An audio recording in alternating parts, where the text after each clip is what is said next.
Indian space research organisation यानी कि इसरो में नया परमानेंट गवर्नमेंट जॉब वैकेंसीज का नोटिफिकेशन जारी हो चुका है।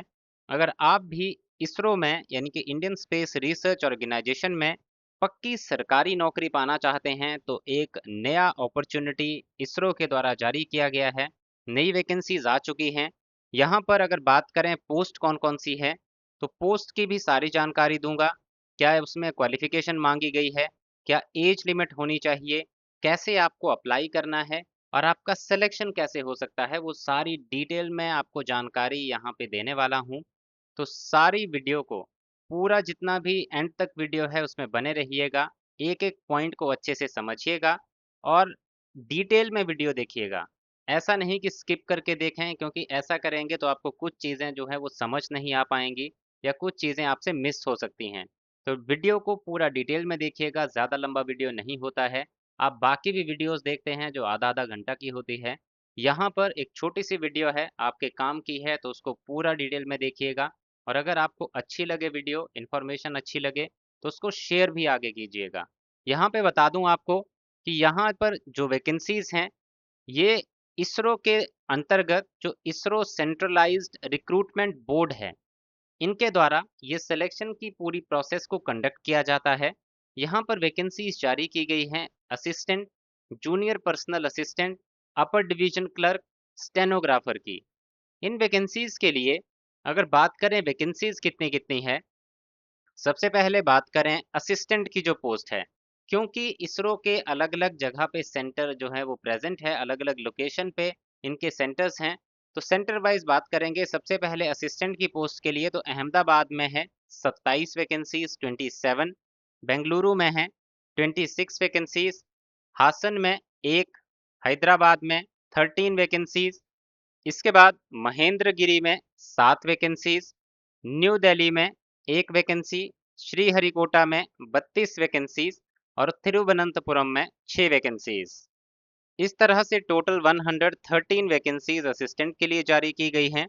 उसके बाद हैं जूनियर पर्सनल असिस्टेंट की वैकेंसीज, जो कि अहमदाबाद में है 21, बेंगलुरु में है 19, हासन में है 2 वैकेंसीज, हैदराबाद में 2, महेंद्रगिरी में 2, श्रीहरिकोटा में 14 और तिरुवनंतपुरम में 21, टोटल 81 वैकेंसीज हैं।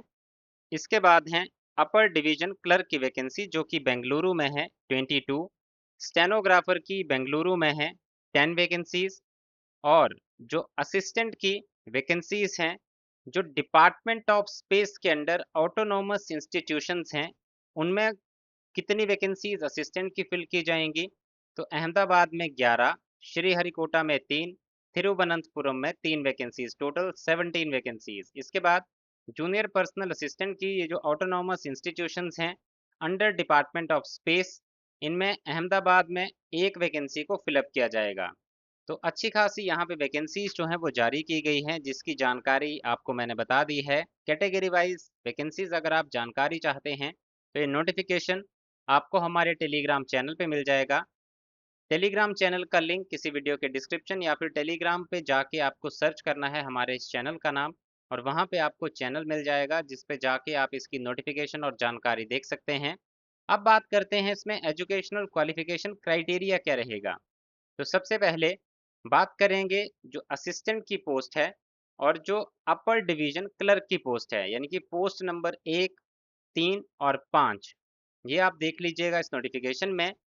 इसमें जो है आप ग्रेजुएट होने चाहिए 60% के साथ, और साथ ही साथ आपको बताया गया है कि आपको जो है कंप्यूटर का यूज़ करना भी आना चाहिए। तो ये इसमें अगर आपका क्राइटेरिया कंप्लीट है तो आप एप्लीकेशन फॉर्म भर सकते हैं। बाकी जूनियर पर्सनल असिस्टेंट और स्टेनोग्राफर की जो पोस्ट है, यानी कि post number 2, post number 4, post number 6, इसके लिए ग्रेजुएशन किया हो आपने 60% मार्क्स के साथ। अगर आपने ग्रेजुएशन किया है 60% मार्क्स के साथ तो अप्लाई कर सकते हैं।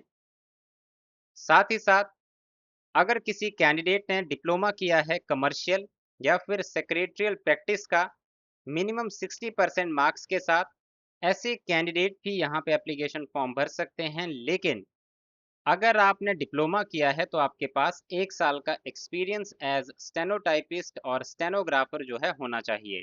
इसके साथ साथ आपको टाइपिंग भी आनी चाहिए और कंप्यूटर का नॉलेज भी आपको होना चाहिए। अगर आपकी ये क्वालिफिकेशन है तो आप इस एप्लीकेशन फॉर्म को भर सकते हैं।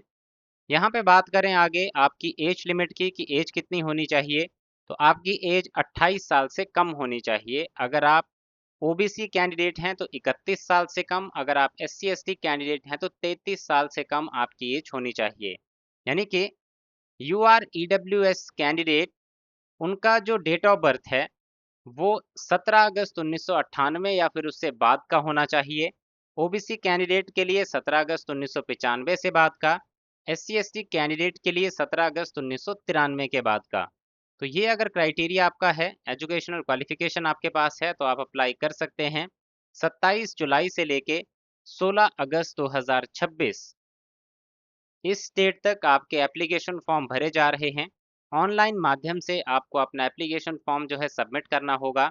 लास्ट डेट है 16 अगस्त 2026। डायरेक्ट लिंक आपको इस एप्लीकेशन फॉर्म का हमारे टेलीग्राम चैनल पे मिल जाएगा, या फिर आप isro.gov.in पे जाके डायरेक्ट इसका एप्लीकेशन फॉर्म सबमिट कर सकते हैं। यहाँ पे बात की जाए एप्लीकेशन फीस की, तो एप्लीकेशन फीस सभी पोस्ट के लिए है 100 रुपये, और इनिशियली सभी कैंडिडेट्स को 500 रुपये का एप्लीकेशन फीस पे करना होगा। जितने भी हैं, चाहे आप किसी भी कैटेगरी से बिलोंग करते हैं, सभी को ये एप्लीकेशन फीस जो है वो पे करनी होगी। और साथ ही साथ ये बताया गया है कि जो vacancies ISRO and autonomous bodies के लिए हैं, assistant, upper division clerk, junior personal assistant और स्टेनोग्राफर की, उसका क्राइटेरिया आप यहाँ पे देख पा रहे होंगे, किसको कितनी फीस जो है किस पोस्ट के लिए जो है एप्लीकेशन फीस के तौर पे करनी होगी। इसमें अगर रिफंड की बात की जाए तो जो प्रोसेसिंग फीस है आपकी, वही आपको रिफंड की जाएगी अगर आप रिटन टेस्ट या कंप्यूटर बेस्ड टेस्ट में अपीयर होते हैं। तो प्रोसेसिंग फीस जो भी आपकी थी एप्लीकेशन फीस को छोड़ के, वो आपकी यहाँ पे रिफंड कर दी जाएगी जब आप इसके रिटन एग्जाम या फिर कंप्यूटर बेस्ड टेस्ट जो होगा उसमें अपीयर हो जाएंगे। कंप्लीट फीस रिफंड होगी अगर आप एक female candidate S C S T P W B D या फिर एक्स सर्विसमैन है, और बाकी कैंडिडेट्स के लिए 100 रुपये की एप्लीकेशन फीस को डिडक्ट करके बाकी जितने भी होंगे वो उनको रिफंड कर दिए जाएंगे। शर्त यही है कि आप रिटन टेस्ट या फिर अगर कंप्यूटर बेस्ड टेस्ट होता है उसमें अपीयर होने चाहिए। अब जब आप एप्लीकेशन फॉर्म भरेंगे तो आपको अपने डॉक्यूमेंट्स भी अपलोड करने होंगे, जिसमें आपका फोटोग्राफ, आपके सिग्नेचर, इस तरह के डॉक्यूमेंट्स आपको एप्लीकेशन फॉर्म भरते समय अपलोड करने होंगे। और इसमें जो जो यहाँ पे इंस्ट्रक्शंस बताई गई होंगी वही आपको फॉलो करनी होंगी। सिलेक्शन प्रोसेस की बात करें तो आपका एक रिटन टेस्ट इसके लिए कंडक्ट होगा, जो कि अलग अलग सेंटर्स में कंडक्ट किया जाएगा all over India. Total 38 centres हैं ऑल ओवर इंडिया में। जो भी आपके नज़दीकी सेंटर होगा उस पे आपका जो एग्जामिनेशन है वो कंडक्ट किया जाएगा। अब यहाँ पे जो पोस्ट नंबर है 1, 3 और 5, उसके लिए आपका 150 मिनट का पेपर कंडक्ट होगा, जिसमें आपको मिनिमम 50% मार्क्स जो है वो लेके आने हैं। और अगर आप रिजर्व कैटेगरी से हैं तो आपको 40% मार्क्स लाना अनिवार्य है। इसमें आपका स्किल टेस्ट भी कंडक्ट होगा, जिसमें आपको सिर्फ और सिर्फ उन्हीं कैंडिडेट्स को बुलाया जाएगा जिनका रिटन टेस्ट जो है पास होगा। स्किल टेस्ट का जो आपका सिलेबस होगा वो इसी नोटिफिकेशन में आपको मिल जाएगा, और उसका क्राइटेरिया है 60% मार्क्स आपके होने चाहिए। और अगर आप रिजर्व कैटेगरी से हैं तो 50% मार्क्स उसमें आपके होने चाहिए। इस तरह से आपकी प्रोसेस जो है इन एग्जामिनेशन के लिए कंडक्ट की जाएगी, और इसमें रिटन टेस्ट के मार्क्स के बेसिस पे आपका सिलेक्शन होगा। बाकी जो पोस्ट नंबर 2, 4 और 6 हैं, इसमें 150 मिनट का आपका पेपर होगा। 50% मार्क्स उसमें लेके आने हैं आपको, और अगर रिजर्व कैटेगरी से हैं तो 40%। उसके बाद आपका स्किल टेस्ट होगा, जिसमें कंप्यूटर लिटरेसी टेस्ट और स्टेनोग्राफी टेस्ट जो है आपका कंडक्ट किया जाएगा। और इसमें आपके 60% मार्क्स होना ज़रूरी है। अगर रिजर्व कैटेगरी से हैं तो 50% मार्क्स होना कंपलसरी हैं। और इसी तरह से आपकी फाइनल मेरिट लिस्ट जो बनेगी, जो आपके रिटन टेस्ट में मार्क्स होंगे उसके बेसिस पे ही आपकी फाइनल मेरिट लिस्ट को प्रिपेयर किया जाएगा। अब इसमें सिलेबस की बात करें तो सिलेबस जो है आपको इसी नोटिफिकेशन में मिलेगा।